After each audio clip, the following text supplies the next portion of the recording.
Hello students. आज की अपनी इस क्लास में आप सबका बहुत बहुत स्वागत है। हमारी जो PYQ सीरीज चल रही है ग्रेड फर्स्ट एग्जाम को लेकर के, उसी को हम कंटिन्यू करते हैं।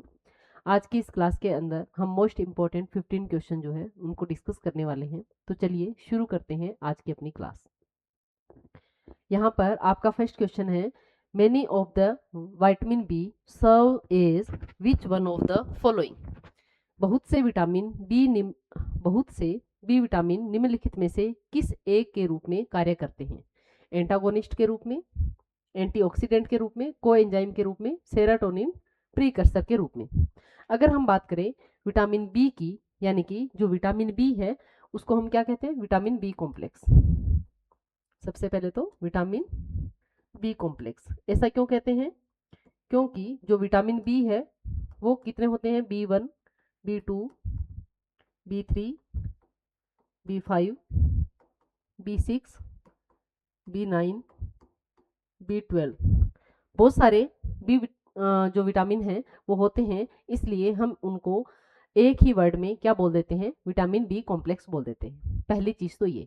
दूसरी चीज है, यहाँ पर आपसे पूछा गया है कि जो जनरली विटामिन बी है वो किस रूप में काम करते हैं। तो अगर हम बात करें तो जो जनरली विटामिन बी है वो को एंजाइम के रूप में काम करते हैं। हमने यूट्यूब पर आपको क्लास मिल जाएगी विटामिन बी की। विटामिन बी की जो क्लास है उसमें आप देखिएगा कि जनरली जो विटामिन B1 है, B2 है, B3 है, ये जनरली को एंजाइम के रूप में काम करते हैं। तो आपका करेक्ट ऑप्शन क्या हो जाएगा? को एंजाइम हो जाएगा। यानी कि जो विटामिन बी है वो जनरली किसके रूप में काम करते हैं? को एंजाइम के रूप में काम करते हैं। नेक्स्ट है, vitamin C serve as a which one of the following. जो विटामिन सी है वो इनमें से किस रूप में काम करता है? अगर हम यहाँ पर देखें, antagonist, antioxidant, coenzyme, increasing factor.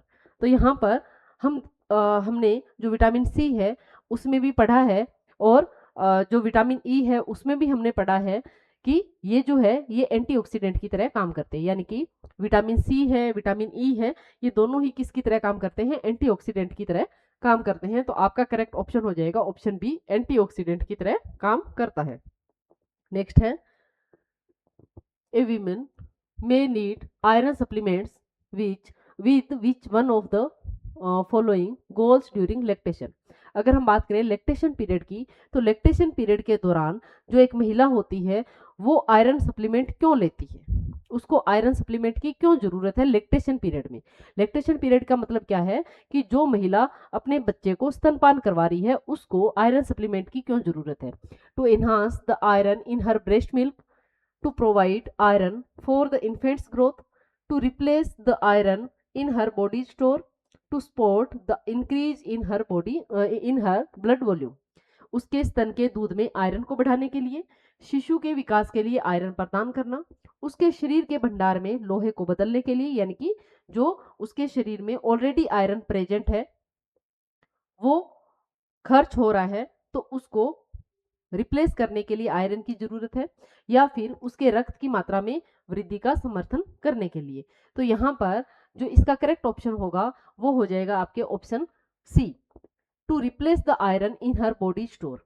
यानी कि जो एक लैक्टेटिंग वुमेन होती है वो आयरन अपनी डाइट में इसलिए लेती है या उसको आयरन सप्लीमेंट की जरूरत इसलिए है ताकि उसके शरीर में जो स्टोर आयरन है वो जब खर्च हो रहा है तो उसकी जगह वो आयरन आ सके, यानी कि उसके शरीर में आयरन की डेफिशिएंसी नहीं हो। इसलिए जो स्टोर आयरन है बॉडी में उसको रिप्लेस करने के लिए उसको आयरन सप्लीमेंट की जरूरत होती है।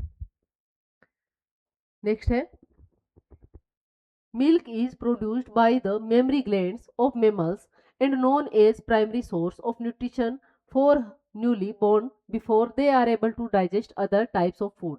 Which one of the following is not true about milk as a diet। अगर हम बात करें कि जो दूध है वो स्तनधारियों की स्तन ग्रंथियों द्वारा निर्मित होता है, जो मेमरी ग्लैंड्स है वहां से जो मिल्क है वो सीक्रेट होता है। अन्य प्रकार के भोजन को पचाने में सक्षम होने से पहले नवजात शिशुओं के लिए पोषण के प्राथमिक स्रोत के रूप में जाना जाता है। यानी कि जो ब्रेस्ट फीड है उसी को ही जो नवजात शिशु होता है उसके भोजन के रूप में उसको जाना जाता है, क्योंकि इजीली उसको वो बच्चा है या वो जो शिशु है वो इजीली उसको डाइजेस्ट कर सकता है। आहार के रूप में दूध के बारे में निम्नलिखित में से कौन सा कथन सही नहीं है, हमें उसकी पहचान करनी है। तो यहाँ पर आप देख सकते हैं caseinogens and lactalbumin are chief protein, lactose is the major carbohydrate, low in ferrous content but rich in calcium, nitrogen and potassium. Vitamin A and riboflavin poorly but rich in vitamin C and vitamin D. अगर हम बात करें कि यहाँ पर दूध के बारे में कौन सा कथन सही नहीं है, तो आप देख सकते हैं जो कैसिनोजन और लेक्ट एल्ब्यूमिन जो है वो मुख्य प्रोटीन होते हैं मिल्क के अंदर, सही है ये। नेक्स्ट है आपके लेक्टोज प्रमुख कार्बोहाइड्रेट है, जो मिल्क के अंदर लेक्टोज है वो कार्बोहाइड्रेट है, ये भी आप जानते हैं। फेरस की मात्रा कम लेकिन कैल्शियम, नाइट्रोजन और पोटेशियम की प्रचुर मात्रा होती है। जो मिल्क होता है उसमें आयरन नहीं होता है लेकिन कैल्शियम का, नाइट्रोजन का और पोटेशियम का अच्छा सोर्स होता है, ये भी आपके करेक्ट है। आपके पास पीछे बच गया ऑप्शन डी, यानी कि इनकरेक्ट क्या है मिल्क के बारे में, ऑप्शन डी है कि विटामिन ए और राइबोफ्लेविन खराब लेकिन विटामिन सी से भरपूर। यहाँ पर अगर आप देखेंगे तो जो विटामिन सी है वो मिल्क के अंदर नहीं पाया जाता है, इसलिए ये आपका ऑप्शन जो है वो क्या हो जाएगा, करेक्ट इनकरेक्ट हो जाएगा। मतलब जो कथन की अगर हम बात करें तो ये कथन गलत है, लेकिन इस क्वेश्चन का करेक्ट आंसर आपका ऑप्शन डी हो जाएगा। नेक्स्ट है iron supplements are frequently recommended for all of the following except. अगर हम बात करें कि निम्नलिखित को छोड़कर सभी के लिए अक्सर आयरन सप्लीमेंट की सिफारिश की जाती है, यानी कि यहाँ पर आपको 4 ऑप्शन दिए गए हैं और इनमें से आपसे पूछा गया है कि इनमें से कौन सी ऐसी एक स्टेज है जिसके लिए आपको आयरन सप्लीमेंट की जरूरत नहीं होती है। तो यहाँ पर है आपके फर्स्ट में दिया हुआ है वीमेन हु आर प्रेग्नेंट, जो प्रेग्नेंट वीमेन होती है उनको आयरन की जरूरत होती है, इसलिए आपका करेक्ट ऑप्शन हो जाएगा, सॉरी आयरन की जरूरत किसको होती है, प्रेग्नेंट लेडीज को होती है, तो ये आपका सही ऑप्शन है। इन्फेंट्स एंड टोडलर, इनको भी आयरन की रिक्वायरमेंट होती है, आयरन सप्लीमेंट्स की जरूरत होती है, क्योंकि अक्सर जो इन्फेंट्स और टोडलर होते हैं उनके अंदर एनीमिया पाया जाता है, इसलिए उस कमी को दूर करने के लिए आयरन सप्लीमेंट्स दिए जाते हैं। टीनेज गर्ल्स, जो किशोर बालिकाएं हैं, उनको भी आयरन सप्लीमेंट्स की जरूरत होती है, क्योंकि जो किशोर बालिकाएं हैं वो भी वल्नरेबल ग्रुप में आती है, उनके अंदर भी जो एनीमिया है वो देखा जाता है। तो यहाँ पर आपके ये तीनों ही ऑप्शन सही हो गए, इसलिए आपके पास जो गलत ऑप्शन बच गया ऑप्शन डी, यानी कि इस क्वेश्चन का करेक्ट आंसर क्या हो जाएगा आपके ऑप्शन डी, क्योंकि जो पोस्ट मीनोपोजल वीमेन है, जो रजोनिवृत्ति के बाद की महिलाएं हैं, उनको आयरन सप्लीमेंट की जरूरत नहीं होती है। नेक्स्ट है the mid arm circumference of the value 12.5 centimetre indicate that the child is. अगर हम बात करें कि 12.5 सेंटीमीटर मान की मध्य भुजा परिधि इंगित करती है कि बच्चा है, ये क्या है, ये क्वेश्चन जो आपके एंथ्रोपोमेट्रिक मेजरमेंट है वहां से पूछा गया है। उसके अंदर जो मिड अपर आर्म सर्कमफेरेंस है उसकी जो वैल्यू है वो दी गई है और आपसे पूछा गया है कि इनमें से आपको अगर इस तरह की वैल्यू दी जाती है या फिर हम जब मिड आर्म सर्कमफेरेंस बच्चे का देखते हैं और ये वैल्यू हमारे पास आती है, तो इससे हमें क्या लगता है कि बच्चा जो है वो कौन सी कैटेगरी के अंदर आएगा।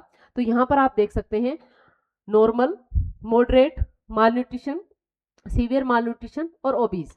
तो ये जो 12.5 सेंटीमीटर अगर मिड आर्म सर्कमफेरेंस है किसी बच्चे का, तो वो बच्चा जो है या उसका जो न्यूट्रिशनल स्टेटस है वो कैसा होगा, नॉर्मल होगा। इसका करेक्ट ऑप्शन हो जाएगा आपके ऑप्शन ए।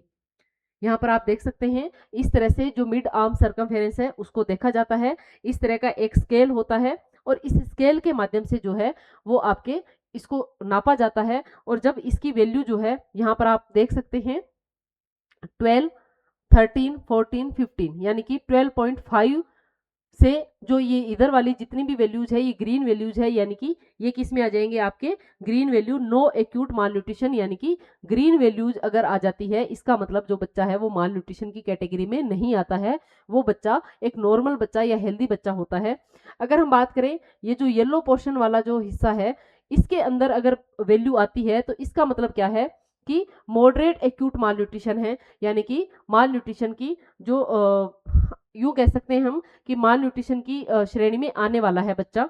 और उसके बाद में अगर इनमें से कोई रेंज आती है जो रेड कलर का आपको दिखाई दे रहा है, इनमें से कोई रेंज आती है तो इसका मतलब क्या है, बच्चा जो है सीवियर एक्यूट माल न्यूट्रिशन का शिकार है। तो अपने पास जो वैल्यू आई है या अपने क्वेश्चन में पूछा गया है 12.5 और 12.5 जो है वो नॉर्मल बच्चे की मिड आर्म का मेजरमेंट होता है, इसलिए इसका करेक्ट ऑप्शन हो जाएगा सामान्य बच्चा या नॉर्मल बच्चा। नेक्स्ट क्वेश्चन है विच one of the following is true for fat soluble vitamin. Fat soluble vitamin के लिए इनमें से कौन सा कथन सही है। आर इजिली एक्सक्रीटेड, आसानी से उत्सर्जित हो जाते हैं। Are not stored in the body tissues, ये शरीर के ऊतकों में संग्रहित नहीं होते हैं। रिक्वायर बाइल फॉर एब्जॉर्प्शन, इनके एब्जॉर्प्शन के लिए या अवशोषण के लिए बाइल या जो पित्त लवण होते हैं उनकी आवश्यकता होती है।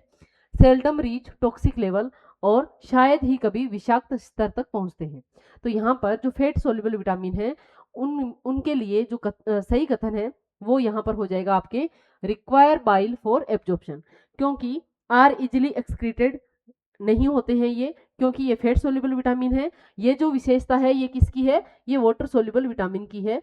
जो वाटर सोल्युबल विटामिन है वो हमारी बॉडी से इजिली एक्सक्रीट आउट हो जाते हैं। इसके अलावा are not stored in the body tissue, जो हमारे वाटर सोल्युबल विटामिन है विटामिन बी और सी वो हमारी बॉडी टिश्यूज में स्टोर नहीं होते हैं, बल्कि जो fat soluble vitamin A D E के हैं वो हमारे बॉडी टिश्यूज में स्टोर हो जाते हैं, इसलिए ये भी आपका इनकरेक्ट हो जाएगा। सेल्डम रीच टॉक्सिक लेवल, अगर हम बात करें कि शायद ही ये कभी विषाक्त स्तर तक पहुंचते हैं तो ये भी किसके लिए है, ये भी वाटर सोल्युबल विटामिन की विशेषता है, यानी कि जो वाटर सोल्युबल विटामिन होते हैं उनकी टॉक्सिसिटी नहीं देखी जाती है, जबकि जो फैट सोल्युबल विटामिन होते हैं उनकी टॉक्सिसिटी देखी जाती है। इसलिए इसका करेक्ट ऑप्शन हो जाएगा ऑप्शन सी, क्योंकि जो फैट सोल्युबल विटामिन होते हैं उनके एब्जॉर्प्शन के लिए क्या चाहिए होता है, बाइल एसिड चाहिए होता है। नेक्स्ट है anti nutritional factors in legumes are inactivate during which one of the following process.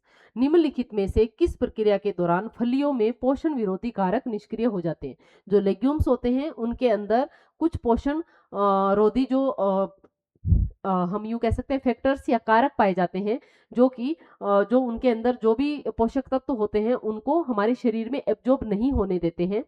तो वो कौन सी ऐसी प्रक्रिया है जिसके द्वारा वो पोषक प्रतिरोधी जो कारक है वो निष्क्रिय हो जाते हैं। तो यहाँ पर आपको मेथड दिए हुए हैं, सोकिंग, सोक करने से, कुकिंग, फर्मेंटिंग और स्प्राउटिंग। अगर हम बात करें तो जो भी लेग्यूम्स होती है, जो भी फलियां होती है, उनके अंदर जो एंटी न्यूट्रिशनल फैक्टर्स पाए जाते हैं उनको कुकिंग के माध्यम से क्या किया जा सकता है, निष्क्रिय या इनएक्टिवेट किया जा सकता है। यानी कि जब हम लेग्यूम्स की जब हम कुकिंग करेंगे तो जो उनके अंदर एंटी न्यूट्रिशनल फैक्टर्स जो पाए जाते हैं वो क्या हो जाएंगे, इनएक्टिवेट हो जाएंगे। नेक्स्ट है which of the following is included as essential fatty acid. निम्नलिखित में से कौन सा आवश्यक फैटी एसिड के रूप में शामिल है। अगर हम देखें आवश्यक फैटी एसिड में कौन सा यहाँ पर शामिल है तो आप देख सकते हैं stearic acid and oleic acid, oleic acid and linoleic acid, palmitic acid and linolenic acid, linoleic acid and linolenic acid. तो यहाँ पर आप देख सकते हैं जो stearic acid and oleic acid है ये दोनों ही हमारे लिए एसेंशियल नहीं है। यहाँ पर ओलिक एसिड हमारे लिए एसेंशियल नहीं है, जबकि लिनोलिक एसिड जो है वो एसेंशियल है, इसलिए ये भी आपका इनकरेक्ट हो जाएगा। यहाँ पर पामिटिक एसिड जो है वो भी हमारे लिए एसेंशियल नहीं है, जबकि लिनोलेनिक एसिड जो है वो हमारे लिए एसेंशियल है, ये भी इनकरेक्ट हो जाएगा। आपका करेक्ट ऑप्शन हो जाएगा लिनोलिक एंड लिनोलेनिक एसिड, यानी कि हमारे जो एसेंशियल एमिनो एसिड है सॉरी एसेंशियल फैटी एसिड है उसके अंदर आता है आपके linoleic acid, linolenic acid, arachidonic acid, eicosapentaenoic acid.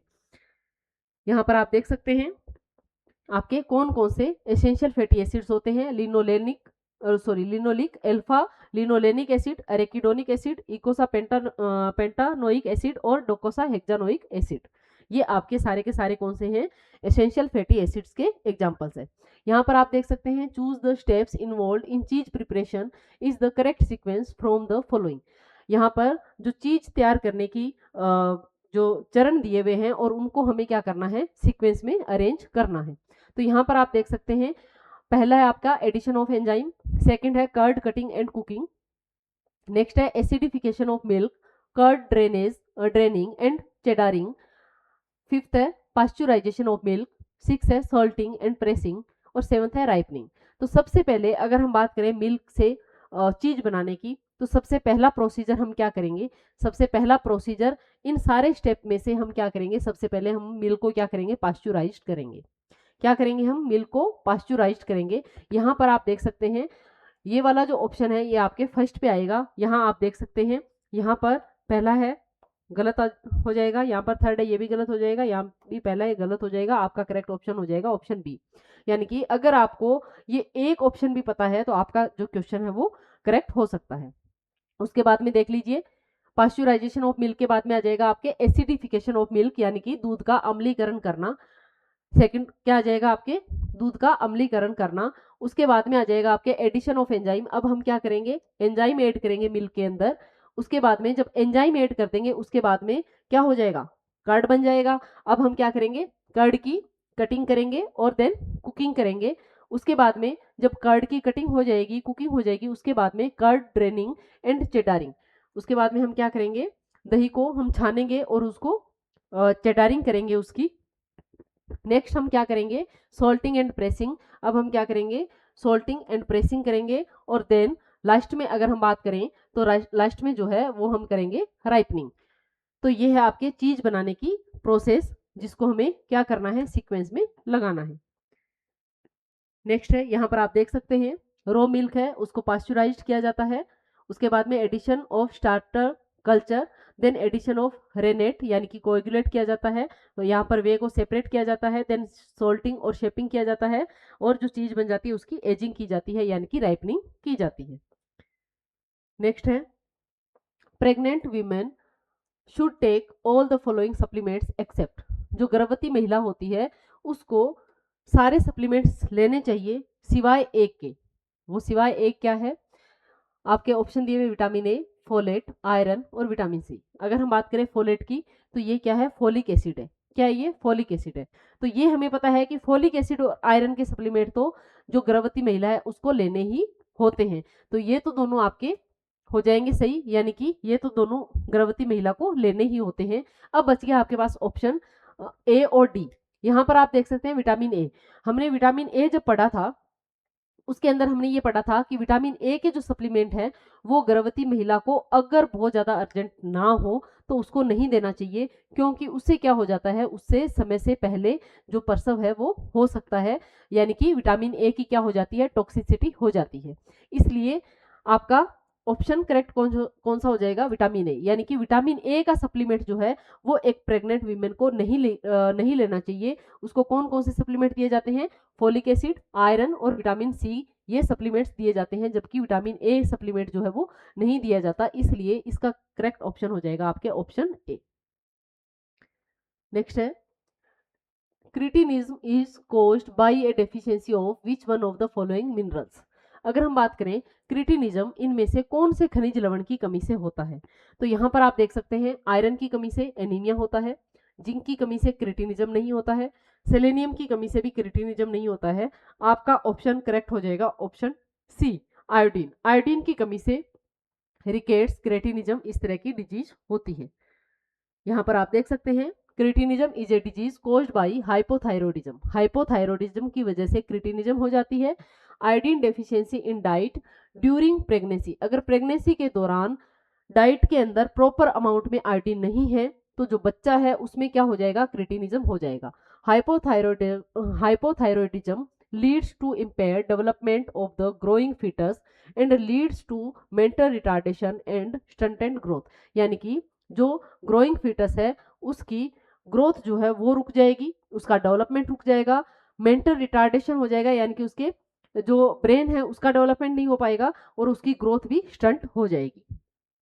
Next है malnutrition is an impairment of health from. कुपोषण जो है वो कौन कौन सी अवस्था में कुपोषण जो है वो होता है, तो आप देख सकते हैं डेफिशिएंसी ऑफ न्यूट्रिएंट, जो न्यूट्रिएंट है उनकी डेफिशिएंसी से कुपोषण होता है, ऑब्वियसली होता है। एक्सेस ऑफ न्यूट्रिएंट, अगर हम न्यूट्रिएंट जो है हमारी जितनी रिक्वायरमेंट है उससे ज्यादा लेंगे तब भी कुपोषण हो जाएगा। इम्बैलेंस ऑफ न्यूट्रिएंट, अगर न्यूट्रिएंट इम्बैलेंस अवस्था में लेंगे तब भी कुपोषण जो है वो हो जाएगा। यानी कि कुपोषण क्या है, किसी भी पर्टिकुलर एक या एक से अधिक न्यूट्रिएंट की अधिकता या कमी। जब हम लंबे टाइम तक एक या एक से अधिक न्यूट्रिएंट को या तो कम ले रहे हैं हमारी जो रिक्वायरमेंट है उससे, या फिर हमारी रिक्वायरमेंट से अधिक ले रहे हैं, उस कंडीशन में जो स्थिति डेवलप होती है उसको हम क्या कहते हैं, कुपोषण कहते हैं या फिर मालन्यूट्रिशन कहते हैं। तो इसका जो ऑप्शन है वो करेक्ट क्या हो जाएगा, ऑल ऑफ द अबव, यानी कि किसी न्यूट्रिएंट की डेफिशिएंसी से भी मालन्यूट्रिशन हो जाएगा, अगर कोई न्यूट्रिएंट हम ज्यादा लेंगे तब भी हो जाएगा, और अगर हम कोई न्यूट्रिएंट इम्बैलेंस अवस्था में या असंतुलित अवस्था में लेंगे तब भी क्या हो जाएगा, आपके मालन्यूट्रिशन हो जाएगा। नेक्स्ट है calcium absorption is hindered by which one of the following, निम्नलिखित में से किससे कैल्शियम अवशोषण बाधित होता है। हमारे शरीर में जो कैल्शियम जो हम लेते हैं उसका जो अवशोषण होता है उसमें कौन सा ऐसा फैक्टर है जो उसके अवशोषण को बाधित करता है। तो इसके ऑप्शंस देख लेते हैं, लैक्टोज, ऑक्जेलेट, स्टमक एसिड और विटामिन डी। अगर हम बात करें लैक्टोज की, तो ये लैक्टोज जो है वो कैल्शियम के अवशोषण को बाधित नहीं करता है, जबकि उसके अवशोषण को क्या करता है, बढ़ाने का काम करता है, उसके अवशोषण में मदद करता है। तो लैक्टोज तो आपके होगा नहीं। देन है स्टमक एसिड, स्टमक एसिड भी इसका करेक्ट ऑप्शन नहीं होगा, क्योंकि जो स्टमक एसिड है वो कैल्शियम के अवशोषण को बाधित नहीं करता है। विटामिन डी है वो भी कैल्शियम के अवशोषण को बाधित नहीं करता है, बल्कि कैल्शियम के अवशोषण को बढ़ाने का काम करता है। अब बच गया ऑक्जेलेट। ऑक्जेलेट जो है वो क्या करता है, कैल्शियम के अवशोषण को बाधित करता है, यानी कि हमारी डाइट के अंदर हम कैल्शियम भी ले रहे हैं और ऐसे फूड प्रोडक्ट ले रहे हैं जिनके अंदर ऑक्जेलेट है, तो हमारे शरीर में जो कैल्शियम है उसका अवशोषण बाधित होगा। नेक्स्ट है the most notable role of vitamin E is to which one of the following, vitamin E की सबसे उल्लेखनीय भूमिका जो है वो क्या होती है। सबसे पहले है activate blood clotting protein, enhance calcium deposits in the bone, protect lipid against oxidation, support protein and DNA synthesis. तो यहाँ पर जो सबसे उल्लेखनीय भूमिका जो विटामिन ई की है वो किसमें होती है, प्रोटेक्ट लिपिड अगेंस्ट ऑक्सीडेशन, क्योंकि विटामिन ई जो है वो एंटीऑक्सीडेंट विटामिन होता है और वो क्या करता है, वो जो फैट है उसके ऑक्सीडेशन को रोकने का काम करता है। तो इसका करेक्ट ऑप्शन हो जाएगा आपके ऑप्शन सी, यानी कि लिपिड के ऑक्सीडेशन को रोकने का काम कौन करता है, विटामिन ई करता है। यहाँ पर जो एक्टिवेट ब्लड क्लोटिंग प्रोटीन है इसका काम जो है विटामिन ई का नहीं होता है। तो ये था आपके आज की क्लास का लास्ट क्वेश्चन। मिलते हैं नेक्स्ट क्लास में कुछ नए क्वेश्चंस के साथ, तब तक के लिए थैंक यू।